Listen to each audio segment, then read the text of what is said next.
Welcome to the second episode.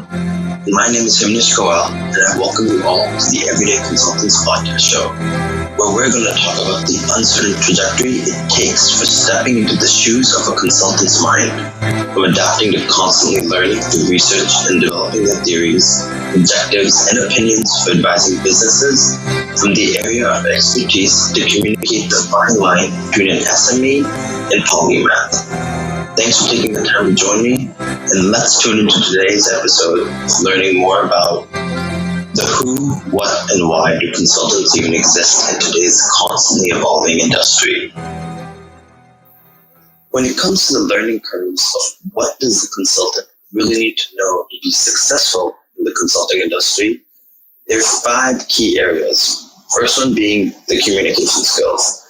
I cannot emphasize that any more, less, or at any extent, because the way you communicate to the client, to the way you propose a business objective or a plan, anything, that's what's going to get you from step 1 or plan A to the final step or plan infinity. Because every word or detail you say, whether you're writing that down or you're communicating in meetings that have stakeholders on them, you need to know what you're saying that's relevant enough to helping solve the current situation of that client. And then in terms of adaptability, you need to know how to adapt to a certain scenario when it comes to, a new technology coming into place, having to put in the client's data, how to make it so the current generation knows how to work with those types of tools at hand. Initiative is mostly, you taking initiative on yourself and figuring out the pieces of, okay, this is where I think I see the direction of this project going, from hearing out the client's vision, and I think this might be the best route for our consulting company that the one you work for should take at this point of action. Common sense, making sure that you're not asking redundant questions which don't make a whole lot of sense in terms of sticking to the plan of proposition without going outside the lines of that system. Kind of using the logical sense where, okay, this is constant, this is a variable, and, mapping out that equation by yourself at that point. And having the bigger picture sort of thinking where, asking questions, kind of giving ideas to propose so that people can be like, oh, I never thought about that. You can probably take a look at putting time to that, investing in that, depending on that, if that might be anywhere from a simple PowerPoint deck to like an actual feature that they need to integrate in the company's portal system. And just being curious of the digital trends that's in the market. There's always something new coming in the artificial intelligence market, something in the data analytics market, and many of the other technological sectors. And just having suggestions on how to use these new technologies in our day-to-day jobs can help give yourself an edge at any sort of meeting with a mentor or your manager, or even the team that you're working with. So those are kind of the 5 areas, or maybe 6, I think I mentioned, that is what makes the who part of a consultant and like kind of what they have to adapt, hone into. A better way of analyzing this process is for considering the purposes that it helps to come up with those goals for influencing and engagement success. So like for helping the client succeed even further, there are 8 constitutional principles that come in handy in terms of the hierarchy of the consulting purposes. And it starts out with the 5 established objectives that every consultant should probably know about. First one being providing the needed intelligence for thriving the environment of a consulting company, such as Accenture, the one that I work for, Deloitte, McKinsey & Company, Boston Consulting Group, Bain & Company, and many of the others.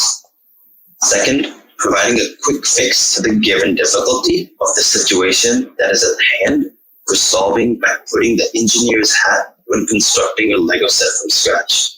So this means, finding quick, easy solutions at the moment. Just like how if anyone who's played Fortnite, you can, whenever you have to build something, it just automatically builds it, whether that's a staircase or anywhere that the player has to walk towards. So kind of having that quick mindset that, okay, wait, where we have a meeting in 15 minutes, we should probably do this before we kind of pitch it to the stakeholders. 3, conducting an analysis that can turn into defining the complication once again. 4, providing an endorsement of the proposal. So kind of like a recommendation, if you look at it that way. And it's 5, assisting for the term implementation. So kind of just implementing anything and everything that you can. One side is getting the work done, and then the other thing is thinking of other ways that you can help make the project better so that the client's relationship with that consulting company extends even further. And then here are some of the supplementary goals that you should look into adding if you have any time remaining on your hands. One of them being build a general agreement and its obligations where, kind of having from the sense of a consensus and commitment sort of impact. 2 being facilitating client education to learn and having the knowledge of gaining insightful information to just keep them updated with industry news, with industry trends. And 3, improving the organizational efficiency of success in overall terms. This one has to do a lot with the organizational effectiveness to kind of make them more reliable, fast, and effective in kind of doing the work at an agile pace. So I know we kind of ran out of time over here because it's kind of the format of this show is kind of to keep it short and simple.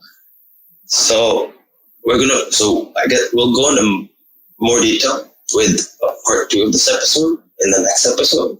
And until then, stay tuned for the Everyday Consultants podcast show. Thank you.